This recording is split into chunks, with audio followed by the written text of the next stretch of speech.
Dancing with the Rain by Mary V. It wasn't the first time he wouldn't speak to me. He looked down at a nothing in the palm of his hand, reached with the other, and pulled, twisted, smooshed, and shaped it. He heaved a sigh and set the nothing on the dining room table, watching it. A cloud pushed in front of the sun, shading the beam that normally warmed the room. Other than the quieting of the birds, nothing different had happened.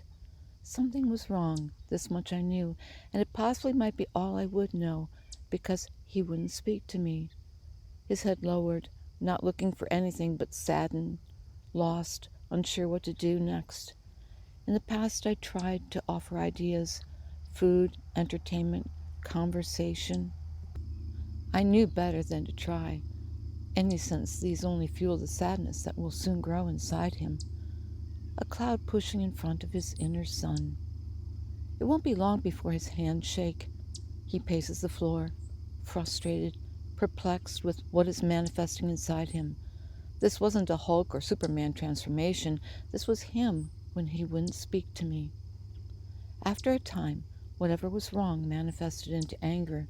He presses his fingers against his temples, opens his mouth, but screams nothing. It was a constant regiment, one I had no answers for. He would not speak to me. He opened the front door and walked outside, leaving the door open and letting the screen slam shut. Nature tried her best to soothe his spirit, rousing her grass blades to tickle his ankles, rustling her leaves to brush his cheek, pokes of sun-enhancing floral and earthen scents.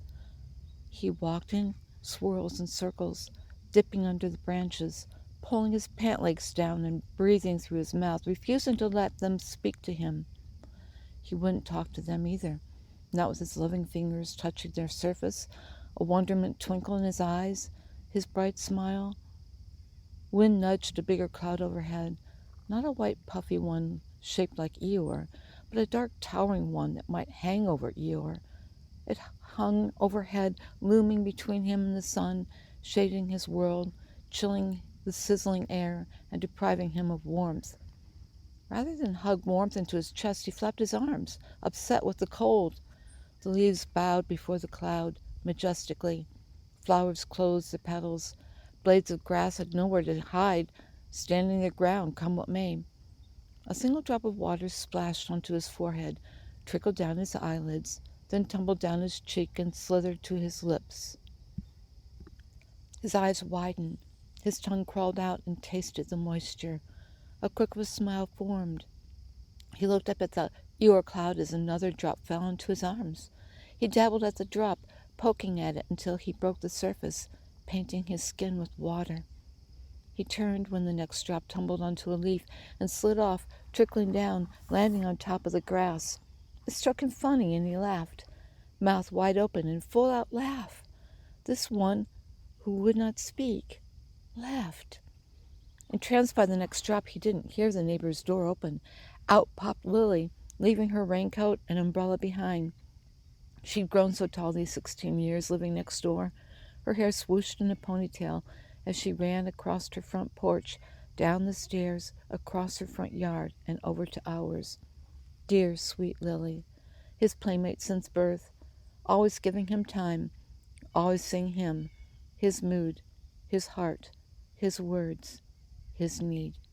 Never using her great vocabulary, but thousands of other ways to play with him, even at sweet 16. She slowed her steps as she neared him, touched a leaf near his, tipped it, and let the water trickle into her mouth. He laughed and found another leaf with droplets. He stuck out his tongue and let the water tickle his mouth. His nose rose as he laughed harder, his mouth wide open, gaiety in his eyes, Santa joy in his cheeks. The clouds spilled out of farmer's rain, gentle, prancing on his head, plinking on his skin, dropping on his shoes, moistening his eyes. He looked at Lily and touched the droplets on the tips of her eyelashes. She laughed, wide-mouthed, as he had.